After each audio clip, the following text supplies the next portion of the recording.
여러분 제가 신학교를 다닐 때 모든 수업이 좀 어려워요. 하나님에 대한 이 신학에 대한 수업이 쉬운 게 참 없습니다. 모든 수업이 좀 어려웠는데 그 중에서 특별히 좀 이해가 안 갔던 것 중에 하나가 뭐였냐면 하나님의 속성에 대한 얘기였어요. 하나님의 속성. 참 어렵더라고요. 하나님의 속성. 이 책에는 뭐라고 나오냐면 하나님의 속성에는 공유적 속성과 비공유적 속성이 있다. 이렇게 얘기해요.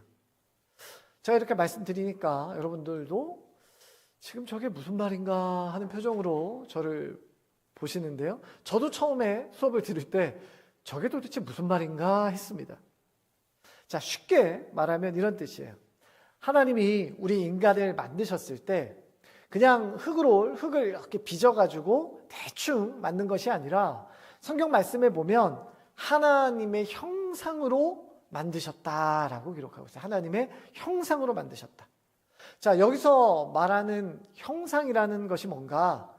여러분, 여기서 말하는 형상이 그냥 눈, 코, 입, 손, 발, 이런 거 말하는 것이 아닙니다. 하나님의 형상이라는 말은 하나님의 성품을 닮았다는 얘기예요. 하나님의 성품을.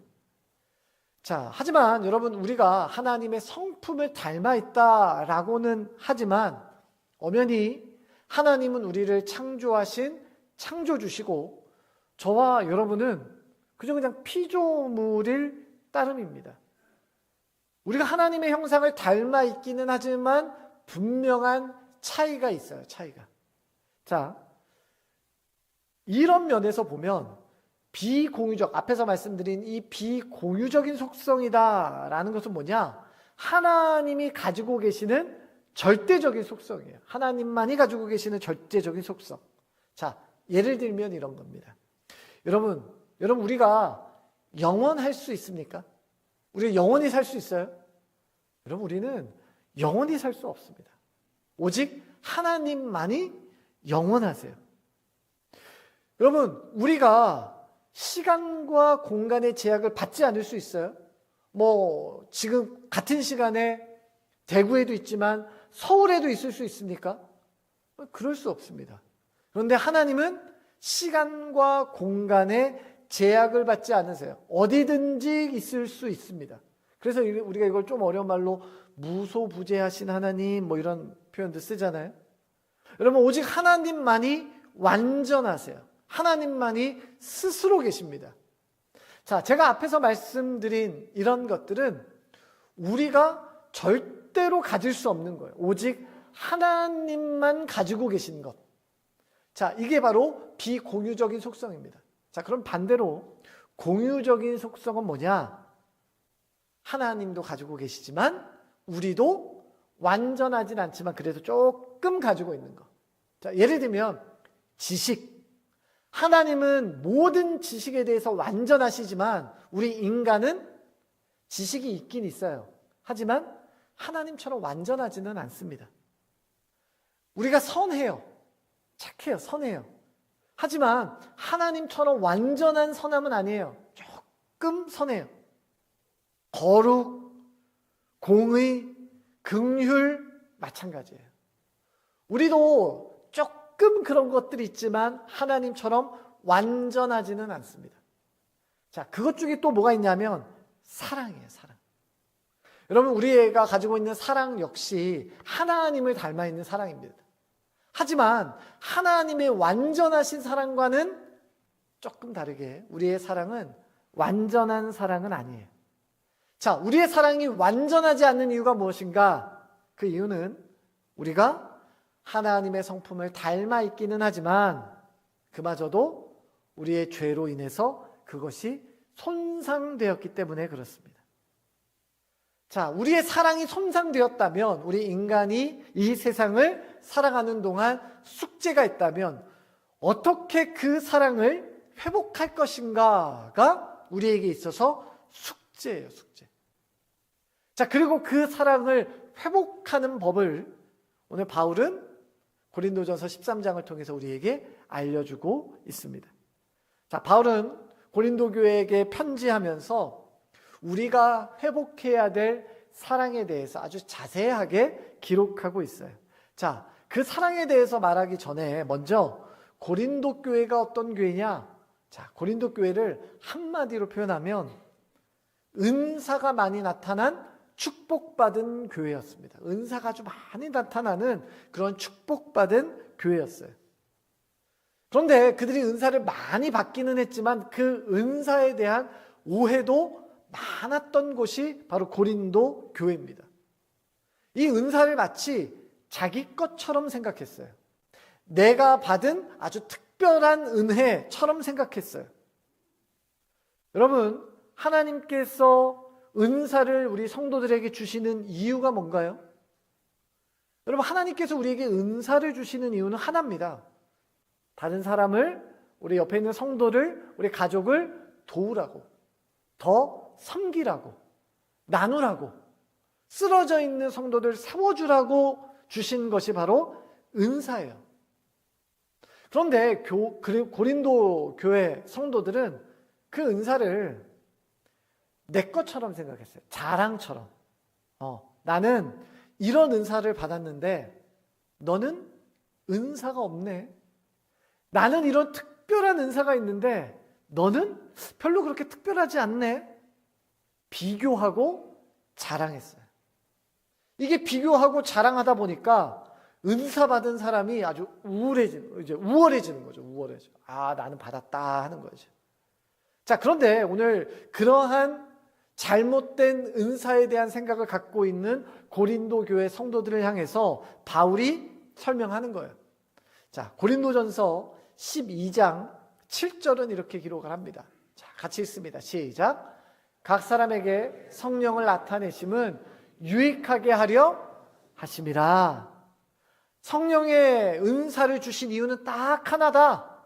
바로 유익하게 하려 하십니다 라는 거예요. 자, 그러면 유익하게 하신다는데 어떤 유익인가? 어떤 유익인가? 자, 그 유익의 내용이 고린도전서 12장 8절부터 11절까지입니다. 자, 좀 길지만 우리 한번 읽어보도록 하겠습니다. 시작.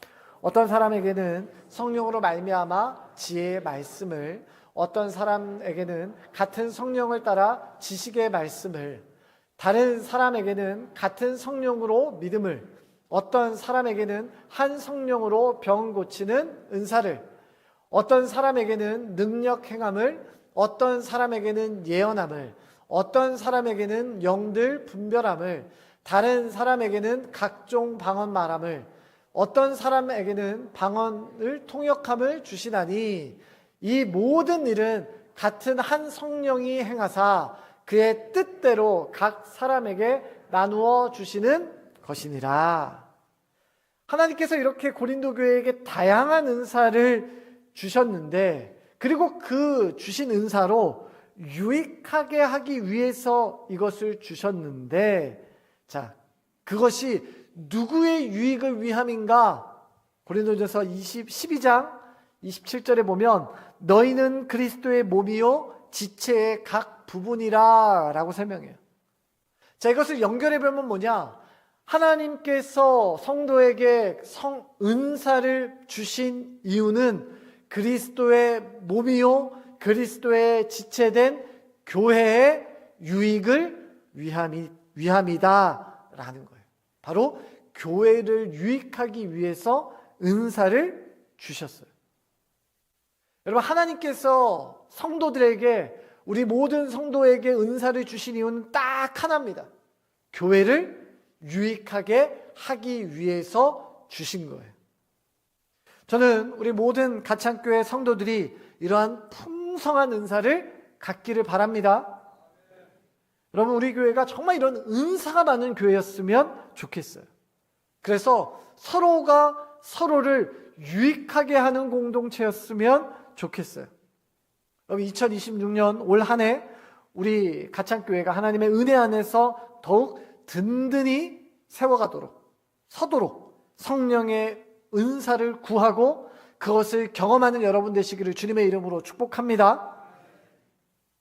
자, 이런 많은 은사들을 주셨는데, 자, 12장 마지막 31절에 보면 지금까지 설명한 어마어마한 은사보다 더 큰 은사가 있다라고 이야기를 해요.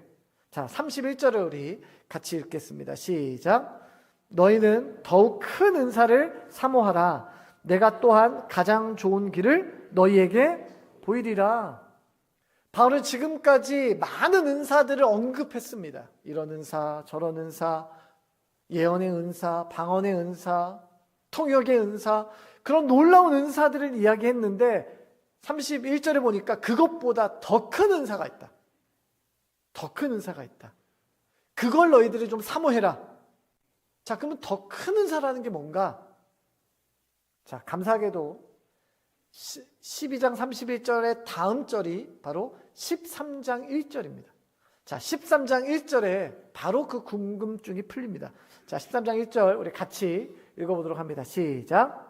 내가 사람의 방언과 천사의 말을 할지라도 사랑이 없으면 소리나는 구리와 울리는 꽹과리가 되고, 여러분 바울이 12장 31절에서 말하는 더 큰 은사가 뭐예요? 뭐예요? 사랑이에요. 사랑. 하나님께서 우리에게 주시는 더 큰 은사라는 것이 바로 사랑입니다. 여러분, 사랑은 은사입니다. 은사. 사랑이 은사라는 말은 무슨 뜻이냐? 하나님이 주시는 것이라는 뜻입니다. 주시는 것.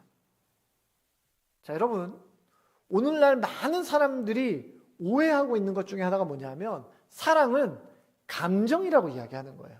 사랑은 감정이다. 여러분, 감정의 특징이 뭡니까? 마음 가는 대로 가는 게 감정입니다. 마음 가는 대로. 여러분, 마음 가는 대로라는 말은 무슨 뜻이냐면 나도 내 마음을 어쩔 수 없다라는 뜻입니다. 나도 내 마음을 어쩔 수 없다. 사랑은 감정이기 때문에 이거 뭐 내가 붙잡을 수도 없고 내가 뭐 이렇게 저렇게 조정할 수도 없다. 감정이 그런 걸 어떻게, 내 마음이 그런 걸 어떻게. 여러분, 정말 그런가요? 여러분, 결론적으로 말하면 아닙니다. 너무도 그럴듯한 거짓말이에요. 여러분, 요즘 TV나 영화를 보면 과거에는 부끄러워서 입 밖에도 낼 수 없었던 일들이 요즘은 너무 자연스럽게 등장을 합니다. 제가 설교를 준비하면서 인터넷에 불륜 이렇게 쳐봤어요. 인터넷 불륜. 여러분, 제일 먼저 뜬 게 뭔지 아십니까? 사진 하나가 딱 뜨더라고요. 사진이 딱 떴는데 어떤 남자 여자가 손을 이렇게 딱 붙잡고 있고 그 사진 위에 글이 이렇게 있었어요. 어떤 글이었냐면 불륜은 순수한 사랑이다. 이렇게 써 있었어요. 여러분, 요즘 영화 한번 보세요. 드라마 보세요. 소설 보세요. 옛날에는 그런 내용이 아주 사회적으로 문제가 있다. 야, 어떻게 저럴 수가 있을까? 하는 지탄의 대상이었다면 요즘은요, 그럴 수도 있지. 당연한 거예요. 불륜이라는 게, 바람이라는 게, 사랑이라는 게, 사랑. 그것도 그냥 사랑이 아니라 가슴 아픈 이루지 못할 사랑이라는 거예요. 가슴 아픈 사랑이라는 거예요. 그러면서 뭐라고 해요? 마음이 가는 걸 어떻게 해? 라고 말하는 거죠. 여러분, 정말 그렇게 생각하십니까? 여러분, 그렇지 않습니다. 여러분, 그것은 그냥 욕망이라는 말의 다른 말입니다. 욕망이라는 말의 다른 뜻이에요.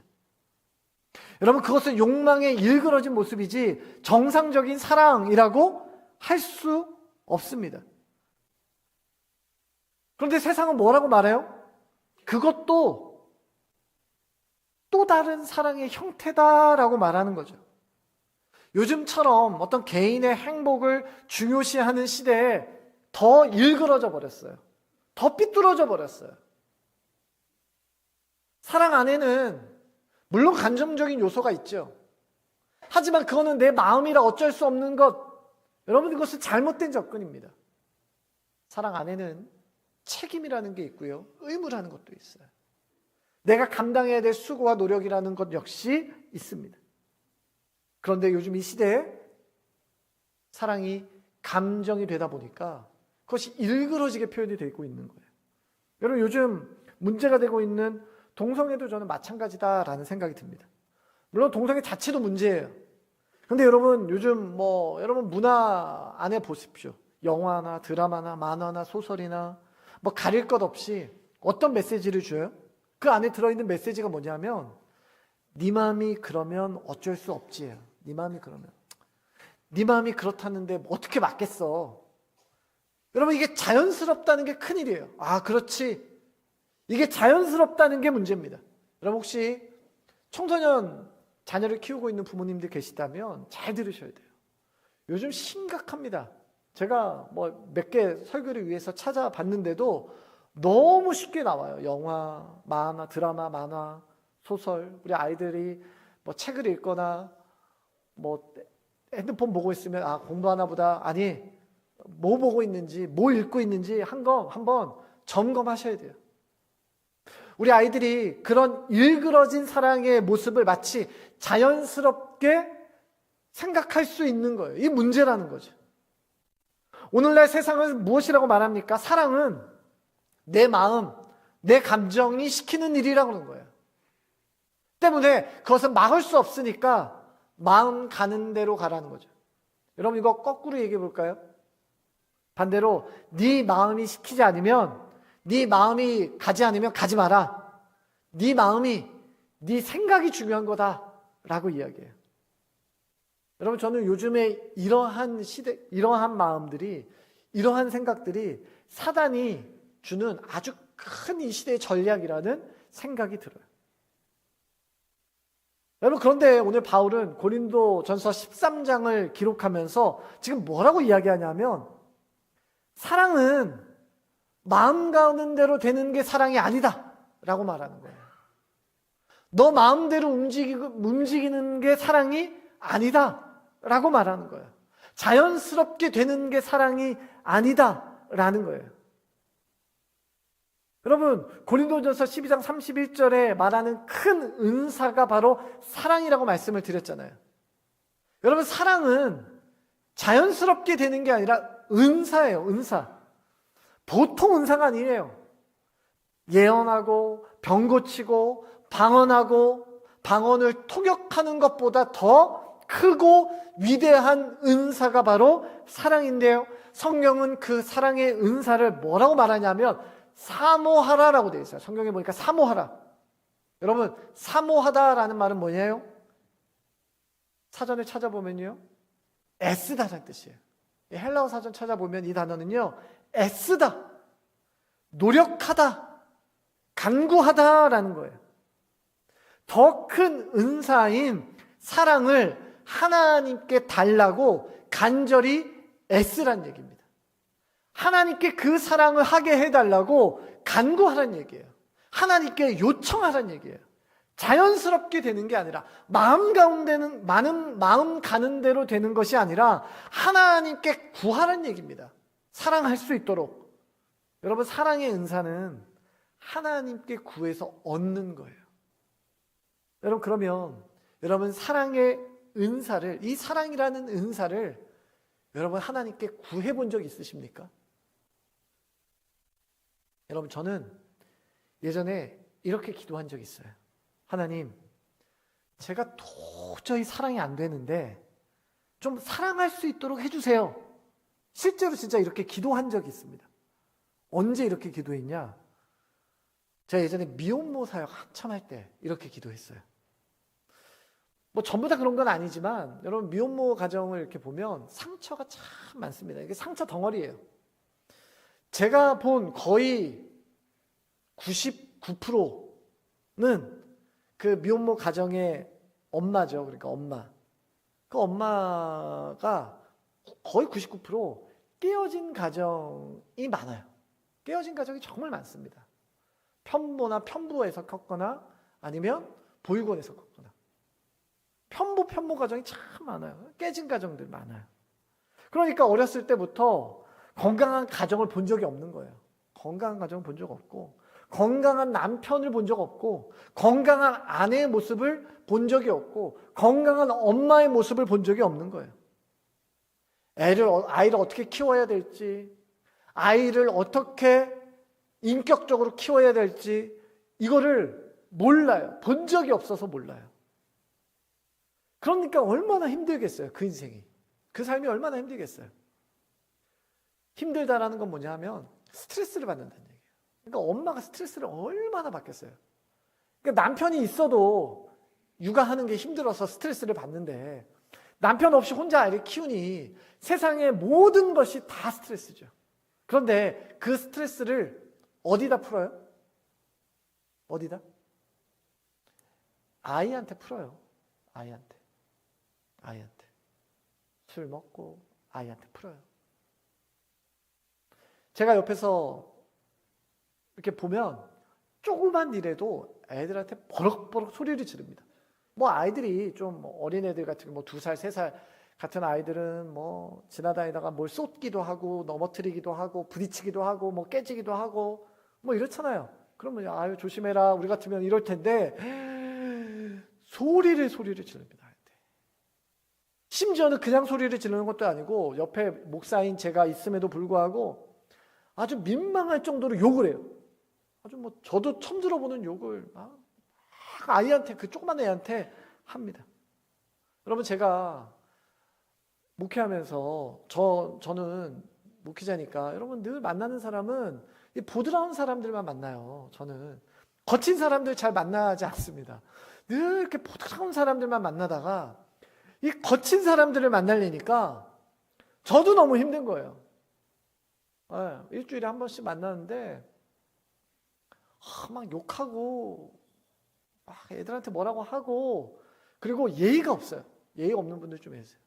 만나면 좀 그래도 좀 세수라도 좀 하고 오든가 아니면 그래도 옷이라도 좀 제대로 입고 오면 좋은데 막 잠옷 같은 거 대충 입고 오고 막 그래요.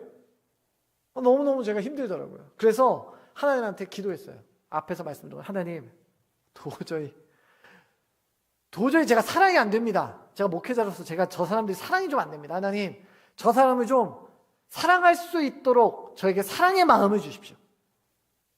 기도를 했더니 하나님이 사랑할 마음은 안 주시더라고요.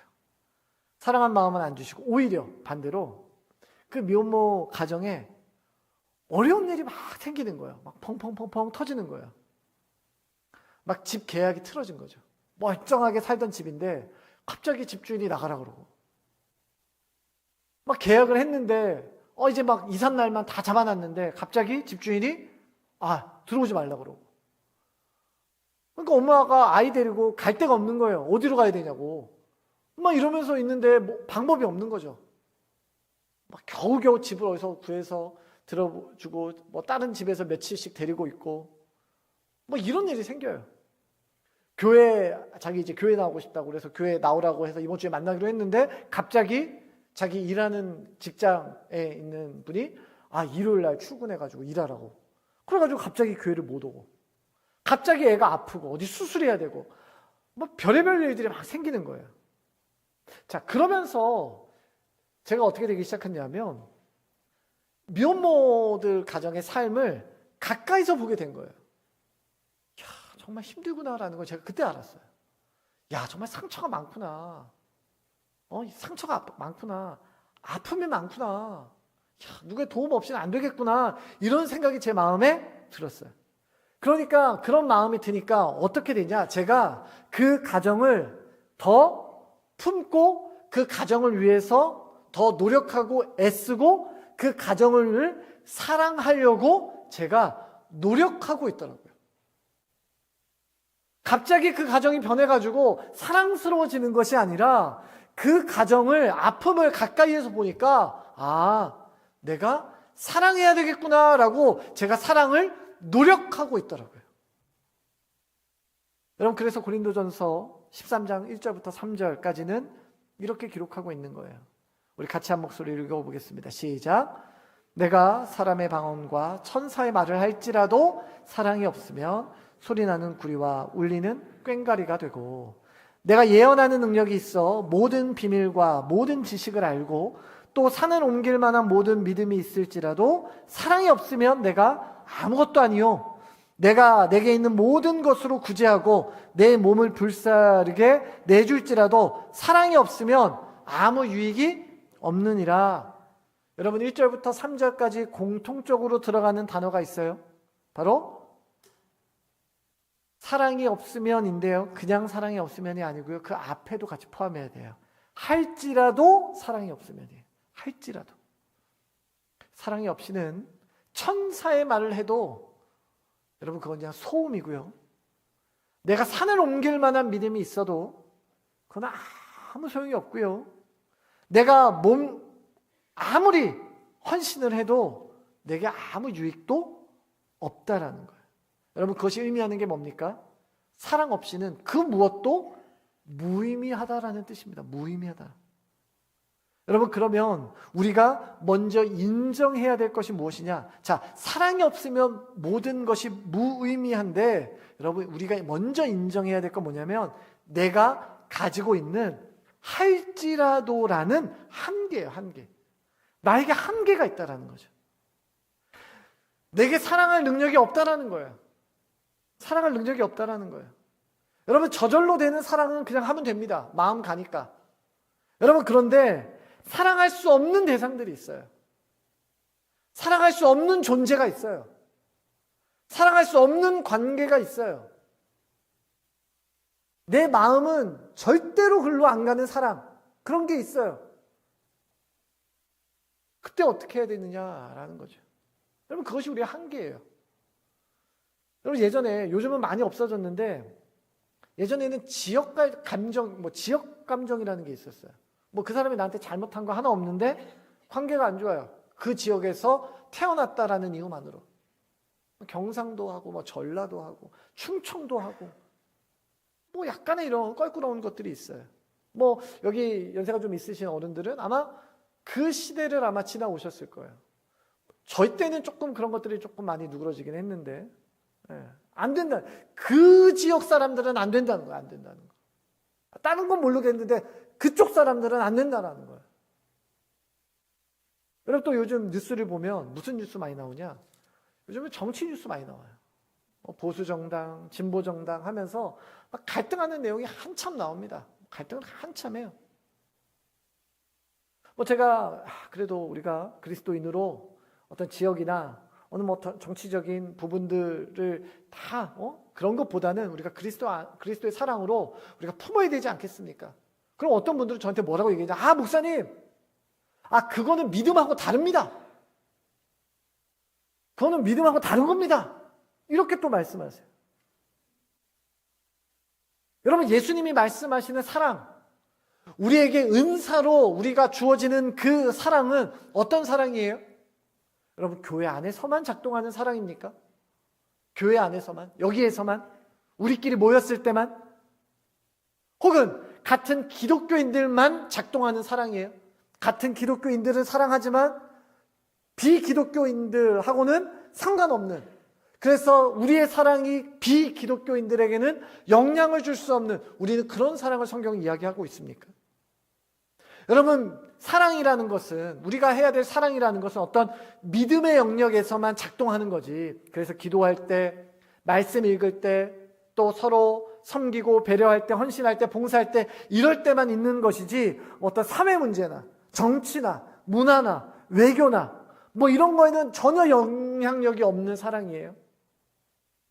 여러분 교회 안에서만 작동하는 사랑이라면 어떻게 그 사랑이 진짜 참된 사랑일 수 있습니까? 여러분 하나님께서 우리에게 주시는 은사를 주시는 사랑은 교회에서만, 그리스도인에게만 움직이는 사랑은 아닙니다. 절대로 그러지 않습니다. 하나님께서 우리에게 주시는 사랑은 우리의 삶과 우리의 모든 가정과 우리의 모든 영역과 지경을 변화시키는 능력이에요. 여러분 하나님은 연약한 우리에게 바로 그러한 사랑의 은사를 주신다고 성경은 지금 말하고 있는 겁니다. 여러분 그리스도인의 최고의 은사, 그 다른 어떤 은사보다 가장 최고의 은사는 사랑의 은사인 줄로 믿습니다. 여러분 그 은사를 하나님께 달라고 구하는 거예요. 성도는 구하는 겁니다. 그 은사를 간구하는 거예요. 왜요? 여러분, 사랑의 은사라는 건 저절로, 내 마음에 저절로 생겨나는 자연스러운 것이 아니기 때문에 그래요. 사랑의 은사가 필요한 영역은 여러분, 우리에게 평소에는 불가능한 영역이에요. 납득할 수 없는 일들이에요. 포기할 수 없는 것들입니다. 여러분, 그것을 가능하게 하는 열쇠가 바로 사랑이에요. 우리가 사랑의 은사를 구할 때 하나님은 그 은사를 우리에게 주시는 분이십니다. 또한 그 은사를 통해서 나 자신을, 우리 가정을, 우리 가창교회를 더욱더 아름답게 세워 가실 것입니다. 불가능을 가능으로 바꾸는 능력, 품을 수 없는 사람조차 기쁨으로 품을 수 있는 능력, 용서할 수 없는 것조차 그리스도 닮은 사랑으로 용서할 수 있는 그 능력, 사랑의 은사가 여러분의 삶에 가득하시기를 주님의 이름으로 축원합니다. 그럼 계속해서 우리 4절부터 7절까지 말씀인데요. 자, 우리 4절부터 7절 우리 같이 읽습니다. 시작. 사랑은 오래 참고, 사랑은 온유하며, 시기하지 아니하며, 사랑은 자랑하지 아니하며, 교만하지 아니하며, 무례히 행하지 아니하며, 자기의 유익을 구하지 아니하며, 성내지 아니하며, 악한 것을 생각하지 아니하며, 불의를 기뻐하지 아니하며, 진리와 함께 기뻐하고, 모든 것을 참으며, 모든 것을 믿으며, 모든 것을 바라며, 모든 것을 견디느니라. 우리가 참 익숙한 본문이죠. 찬양으로도 있잖아요. 사랑은 언제나 오래 참고. 그래서 많이들 아는 본문이에요. 자, 4절부터 7절까지는 사랑의 각각의 특징에 대해서 설명해 주고 있습니다. 자, 각각의 사랑의 특징을 제가 이 시간에 설명하려면 여러분, 한 주에 하나씩만 해도 됩니다. 사랑은 오래 참는 것이다. 이 주제로 한 번의 설교가 가능한 거죠. 자, 그런데 이거를 하나씩 다 다루기보다는 좀 구분해서 본다면 두 부분으로 좀 구분할 수 있어요. 첫 번째는 뭐냐면 사랑으로 하는 거예요. 사랑으로 하는 거. 자, 뭐가 있냐면 오래 참고, 온유하며, 진리를 기뻐하고, 모든 것을 참으며, 모든 것을 믿으며, 모든 것을 바라며, 모든 것을 견디느니라. 자, 7가지입니다. 긍정하는 태도가, 사랑의 긍정적인 태도가 7가지가 이렇게 나오고요. 자, 두 번째는요, 사랑으로 하지 말 거예요. 시기하지 않고, 자랑하지 않고, 교만하지 않고, 무례히 행하지 않고, 자기의 유익을 구하지 않고, 성내지 않고, 악한 것을 생각하지 않고, 불의를 기뻐하지 않고, 그렇게 해서 8가지의 사랑으로 하지 말아야 할 것을 나열합니다. 그래서 총 15가지의 사랑으로 할 것과 하지 말아야 될 것을 설명하고 있어요. 자, 그러면 여러분에게 한번 질문해 볼까요? 여러분은 이렇게 15가지 사랑의 모습을 여러분 가지고 계세요? 여러분의 사랑, 내가 하는 사랑을 한번 잘 생각해 보세요. 자, 사랑은 오래 참고 이렇게 했는데 여러분 오래 참는 사랑을 하고 계세요? 자신이 좀 없으세요? 여러분의 사랑은 온유한 사랑입니까? 온유하세요? 여러분 늘 온유하십니까? 여러분 시기 이런 거 안 하세요? 여러분 교만하지 않으세요? 악은 조금도 없으세요? 어떤 것도 여러분 참고 견디는 사랑이세요? 이렇게 하나씩 내 삶에 대입해 보면 이 사랑이라는 게 좀 부담스러워요. 15개나 되는 이 사랑이 부담스러워요. 이거 15개는 고사하고 하나도 부담스러워요. 자, 그러면 오늘 바울은 이 사랑에 대해서 우리가 설명하면서 이렇게 사랑 잘 못하는 우리와 같은 사람들을 좀 책망하기 위해서 기록하고 있는가? 전혀 그렇지 않습니다. 자, 오늘 본문을 다시 한번 볼까요? 보니까 사랑은 오래 참고 돼 있어요. 자, 오래 참는데요, 사랑은. 자, 베드로후서 3장 9절인데요. 우리 한번 같이 한 목소리 읽겠습니다. 시작. 주의 약속은 어떤 이들이 더디다고 생각하는 것 같이 더딘 것이 아니라 오직 주께서는 너희를 대하여 오래 참으사 아무도 멸망하지 아니하고 다 회개하기에 이르기를 원하시느니라. 오늘 성경 말씀의 중간에 보니까 너희를 대하여 오래 참으사라고 성경 기록합니다. 지금 이거 누구에 대한 설명입니까? 예수님에 대한 설명이세요. 예수님의 사랑은 우리에 대하여 오래 참으시는 사랑이었어요. 자, 사랑은 온유해요. 그럼 마태복음 11장 29절인데요. 같이 한 목소리를 읽어볼까요? 시작. 나는 마음이 온유하고 겸손하니 나의 멍에를 메고 내게 배우라. 그리하면 너희 마음이 쉼을 얻으리니. 여러분, 여기서 말하는 나는 할 때 나가 누구를 말해요? 예수님을 말해요. 지금 예수님은 당신에 대해서 설명하시면서 나는 내 마음이 온유하고 나는 겸손하다라고 말씀하세요. 여러분, 제가 15가지에 있는 모든 이 사랑의 특징들을 예수님의 특성과 예수님이 어떤 분이신지와 연결한다면 이 시간에 15가지의 성경 구절을 여러분과 다 나눌 수 있어요. 여러분, 그렇게 본다면 고린도전서 13장에 나오는 모든 사랑, 그 모든 사랑은 나에게 숙제처럼 너 이런 사랑해야 돼, 너 이렇게 사랑해야 돼, 너 이렇게 사랑 못하면 너 부족한 사람이야, 우리를 정죄하는 그런 사랑이 아니라 오늘 말하고 있는 사랑은 내가 이미 경험한 사랑이에요. 누구로부터? 예수 그리스도로부터 내가 경험한 사랑이죠. 예수님의 사랑의 핵심을 빌립보서 2장 6절부터 8절은 이렇게 기록합니다. 같이 읽습니다. 시작. 그는 근본 하나님의 본체시나 하나님과 동등됨을 취할 것으로 여기지 아니하시고 오히려 자기를 비워 종의 형체를 가지사 사람들과 같이 되셨고 사람의 모양으로 나타나사 자기를 낮추시고 죽기까지 복종하셨으니 곧 십자가에 죽으십니다. 여러분, 고린도전서 13장에 나오는 15가지의 사랑의 이 모델들, 이 모델이 누구냐? 바로 예수 그리스도세요. 예수님께서 우리에게 보여주신 완전한 사랑의 증거가 뭐냐? 바로 우리를 위해서 십자가에 못 박혀 죽으신 것입니다. 여러분, 그러면 오늘 고린도전서 13장의 이 본문이 사랑에 대한 이 중요한 메시지가 우리에게 던지는 것이 뭐냐? 바로 이거예요.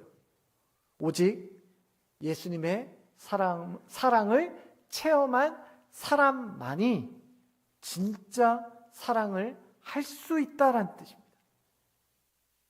내가 진짜 사랑을 하려면 내 안에 뭐가 있어야 되냐? 예수님의 사랑이 내 안에 있어야 되는 거예요.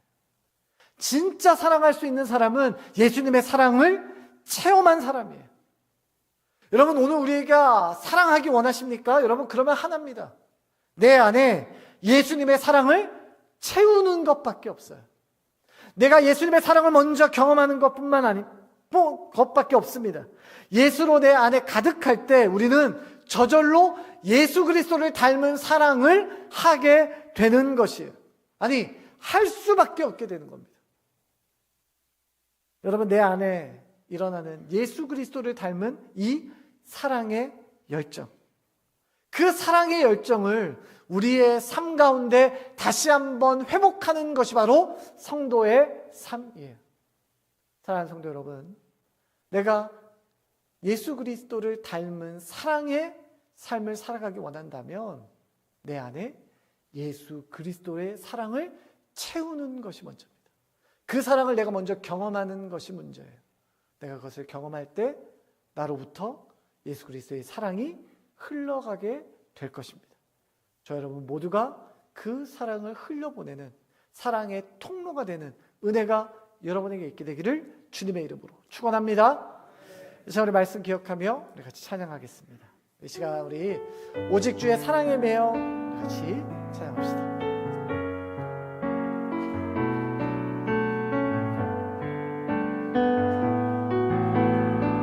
오직 주의 사랑에 매여 오직 주의 사랑에 매여 내 영 깊이 노래합니다. 이 소망의 언덕 기쁨의 땅에서 주께 사랑드립니다. 오직 주의 임재 안에 갇혀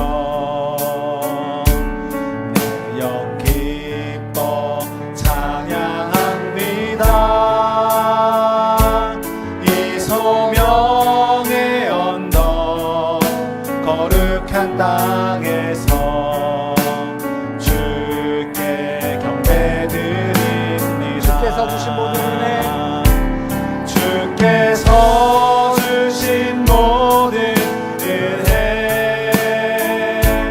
나는 말할 수 없네. 내 영혼 즐거이 주 따르렵니다. 주께 내 삶 다시 한번 합시다. 오직 주의 사랑에 매여 영 기뻐 노래합니다. 이 소망의 언덕 기쁨의 땅에서 주께 사랑드립니다.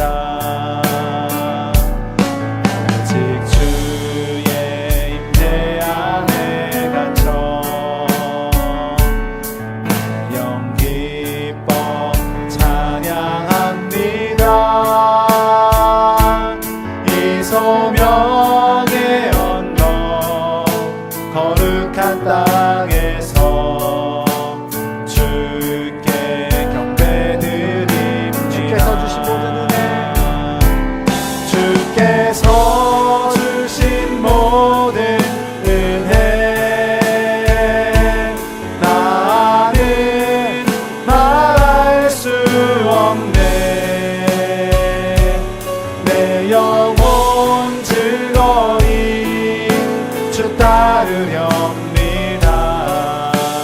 주께 내 삶 드립니다. 주께서 주신 모든 은혜, 주께서 주신 모든 은혜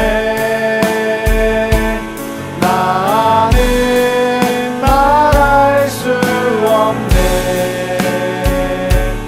내 영혼 즐거이 주 따르렵니다. 주께 내 삶 드립니다. 여러분, 하나님께서 우리 성도에게 은사를 주신 이유가 무엇입니까? 그것은 바로 교회를 섬기고 교회를 돌보기 위함입니다. 그래서 그 중에 최고의 은사가 바로 사랑이죠. 그리고 그 사랑의 은사를 구할 때 하나님은 분명 그 은사를 우리에게 주실 줄로 믿습니다. 그 사랑은 그냥 내 마음 가는 사랑 아닌 예수 그리스도를 닮은 사랑이에요. 예수님께서 나를 위하여 십자가에 죽으시기까지 나를 사랑하셨던 것처럼 우리의 사랑 역시 예수님의 사랑을 닮아 품고 나누며 끌어안는 사랑, 그런 사랑을 하는 성도가 되기를 하나님 바라시는 것입니다. 이 시간 우리 기도할 때 하나님 내게 그 사랑의 은사를 부어 주시옵소서. 하나님, 그리고 그 사랑의 은사로 우리의 성도를, 우리의 가정을, 우리 공동체를 돌아보는 은혜를 나에게 허락하여 주시옵소서. 이 시간에 우리 주님 이름 한번 찾고 같이 한 목소리로 기도합니다. 주여